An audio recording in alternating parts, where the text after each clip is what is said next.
What is up, everybody? Rogue TCG here. This is gonna be the budget Draco list. Given the title, this deck has no ultra rares, so if you're just starting out, you can open a couple packs. You are gonna need some super rares. You're gonna need triple demise, diagram, skill drain, but I believe that's gonna be about it. Oh, and Dynamite Knight. Because there's no extra deck or no extra deck draw cards, you're not gonna have to worry about that. So let's get started with the deck list. We're running Triple Majesty Maiden. All the True Dracos contribute summon themselves by tributing a continuous spell or trap you control. That's why every single spell, at least trap we're running, is continuous, and we're only running three non-continuous ones. When your opponent activates an effect, you can add a True Draco monster from deck to hand. So this searches all the other monsters.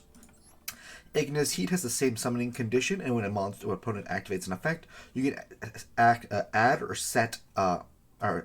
activate a True Draco continuous spell. So you add this, or this is a True Draco card. And then the best one, Dynamite Knight. This adds the continuous trap cards, which actually do stuff on your opponent's turn.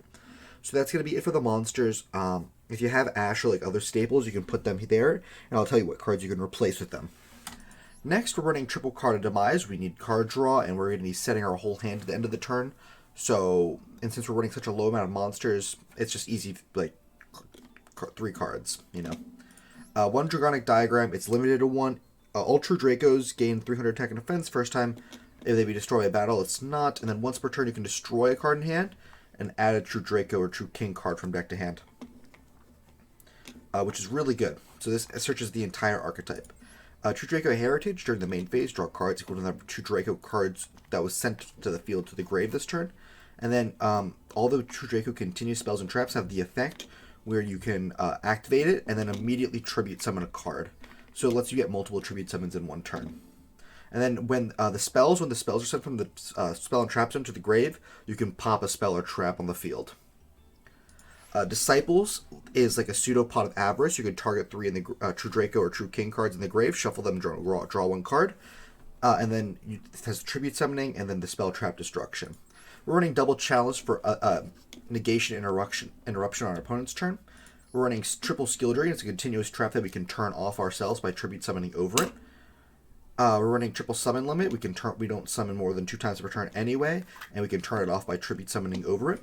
Triple Fiendish Chain, we can negate a card on field and it can't attack, and then we can also tribute summon over it. The Monarchs Erupt, if we only have a tribute summon monster and we have no extra, which we don't, negate the effect of all face-up monsters on field. So this is just an extra copy of Skill Drain, essentially.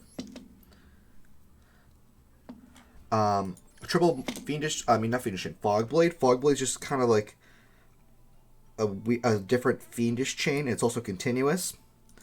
The only downside is you can't attack the card that's Fogbladed either. Triple True King's Return.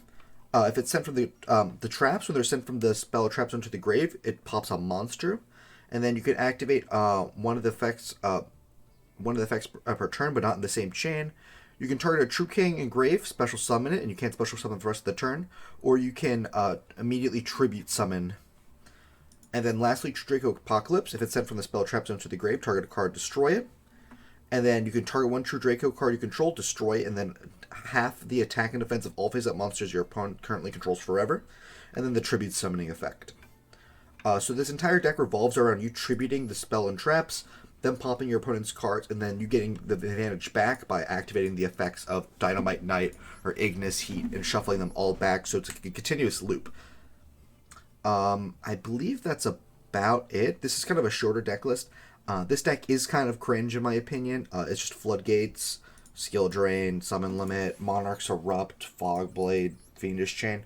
We're only running Fogblade and Fiendish Chain because those are the cheapest versions. Like, for example, there can be only one is an ultra rare, I believe. Yeah, this is an ultra rare, so we can't run that because it's not budget friendly. We also can't run like hand traps, which is why we would replace the Fiendish Chain and Fogblades with hand traps like Ash and Maxi. We'd replace what was it? We'd replace the Chalices with Called Buys. Other than that, this deck is pretty good. You can easily get into Platinum with this deck just by floodgating your opponents out. There's maybe a couple cards you can put in, like you can put in judgments or solemn strikes and stuff like that, and cut the ratios of the spells or cut the ratios of the traps. There's just a lot of little tweaks you can do with the deck. Thank you guys so much for watching this video. If you liked it, please leave a like and subscribe. If you don't like it, please tell me how I can improve in the comments. Other than that, thank you guys so much for watching. Have a nice day.